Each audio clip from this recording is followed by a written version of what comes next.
uppercut, uppercut, sonic boom! Well, hello there, humans, hippies, earthlings, whoever you are, wherever you are, whatever you're doing, and whoever you're lucky enough indeed to be doing it too. Welcome back to the channel. Today is shotgun time. The channel where too many shotguns is barely enough shotguns, and if you like them, you're going to love this video. Why not leave a like and a subscribe right now and hit that notification bell and leave a comment below about what videos you'd like to see here on channel. Now, shotguns are a huge part of the PUBG Mobile universe and shine in certain situations. I'm going to go through, give you some secret stats. I'm going to break down which is the best, which is the worst, why that's the case, give you some info that you absolutely didn't know, and also talk a little bit about the history of the shotguns within the game to give you a rounded idea on how they've developed to the place where they are right now. So let's kick this off, and without further ado, we're going to show you some footage over here of me belting people with shotguns while I chat in your ear and let you know all the important bits. Yeah, that's about the whole breadth of it.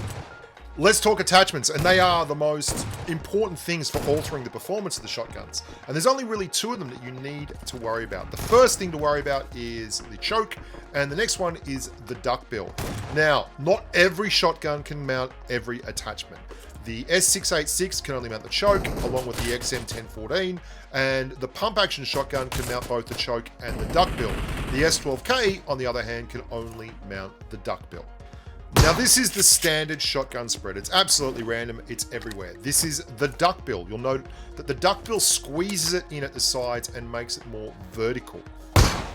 And then we have the choke, which takes the original random spread and just minimizes that. It actually, I don't have a percentage number, but it brings it in tighter. The choke is the best to have. If you can mount the choke, mount the choke. The duckbill, though, is better than having nothing on there. And for the S12K, you definitely want to be running the duckbill. Now I want to talk a little bit about the damage. And this gets really interesting. The damage is the same on all shotguns. It's 9 pellets per shell, and each pellet does 24 damage. Aha! Apart from one, the S12K, which gets a really horrible 8% penalty for being an automatic shotgun. Now, this is a bit of an anachronism. In other words, it's out of time with the current meta of the game. You see, the S12K was originally the only automatic shotgun in PUBG Mobile, and that meant that the S12K was penalized for that skill, and it got slightly less damage than the over-under and the pumpy.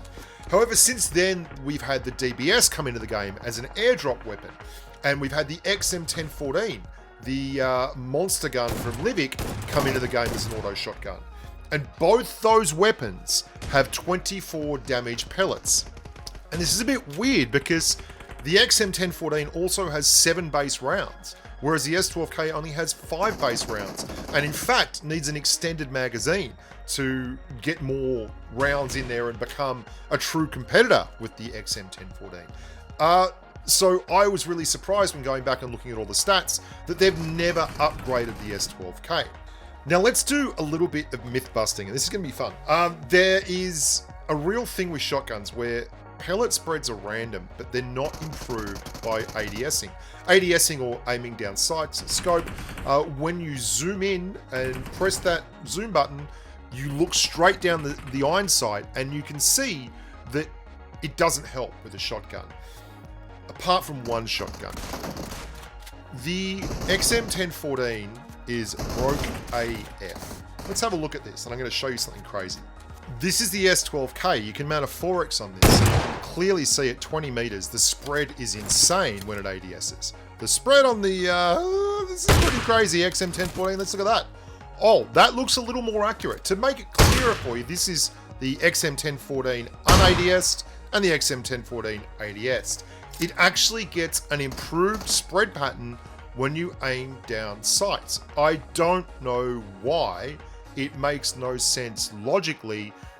Just looking down a scope is not going to make a shotgun shell explode in any less of a random manner. But that's how the game is, and that's some info for you to take to the bank. Now, that's kind of counterintuitive and against the grain, because shotguns, for the most part, their secret sauce is that they're amazing at hipfire. The reason they're amazing at hipfire is because you don't get an accuracy bonus from ADSing. with most shotguns. XM1014, it's still amazing with hipfire. It's still brilliant for jump shots and somersault shots and all kinds of crazy shotgun stuff. But it's not infallible. And this is where I want to kind of move away from the talk about the awesomeness of shotguns and maybe start talking a little bit about some of the shotgun problems. You saw I had a hit on that guy there. It didn't make any difference. It certainly didn't kill him. And that's because shotguns are super high ceiling, super low floor weapons. This guy, for instance, I hit 3 times and he doesn't fall over. This is the issue with a lot of these kind of weapons. And I know it's going to sound like an odd comparison, but the AWM is the same. When you get an AWM headshot and they don't fall down because of desync, it is heartbreaking. Watch this guy's pan. That guy's pan takes 5 of the pellets or 6 of the pellets. Front-loaded damage problems. That's what we're talking about here. You'll see there's an animation glitch when you vault. And I hit him as he's going through that animation and he takes no damage. Now, if that had been an over-under, he could well have turned around and killed me with that DP28. And that's one of the reasons why the over-under isn't at the top of the pile of shotguns for me. Let's rate the shotguns. Number 5 for me is the pump action shotgun. It's too versatile. You can see it works, and that's great, and that's wonderful, but it is a long time between shells. It's good early game, and that's about it. Number 4 for me is the over-under. Now, this is the controversial one. I agree that the over-under is probably the best shotgun in terms of if you have just one opportunity to fire. But once you've fired those 2 shells, man, there is a lot hanging in the breeze. It can be very, very scary. And I'm no Ace Lawrence. Ace may be able to make that a thing. I'm not quite good enough to do it. Third for me is going to be the S12K. The S12K is the entry-level automatic shotgun. It's the Erangel only variant compared to the Livic only. Well, it's the Erangel variant compared to the Livic only XM1014. Second for me is the DBS. Just a huge amount of punching power with the DBS. Really capable of doing squad work. And if you run double DBS early game, wowzers, you can put some lead into the hippies.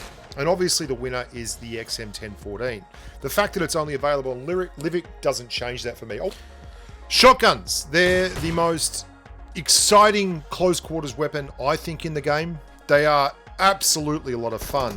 And they are brutal when they work. They're also incredibly brutal when they don't work. You can see my ping here. This is a big reason why I'm always very, very worried about using shotguns. Like I do things like that in game all the time where I'm falling off an edge and then suddenly I'm standing back on the edge. And it doesn't always end well like that. They're heartbreaking when they don't work and they break hearts when they do. That guy just hit me with 2 rounds of over-under, neither of which was enough to take me out. And this is the game. This is shotguns.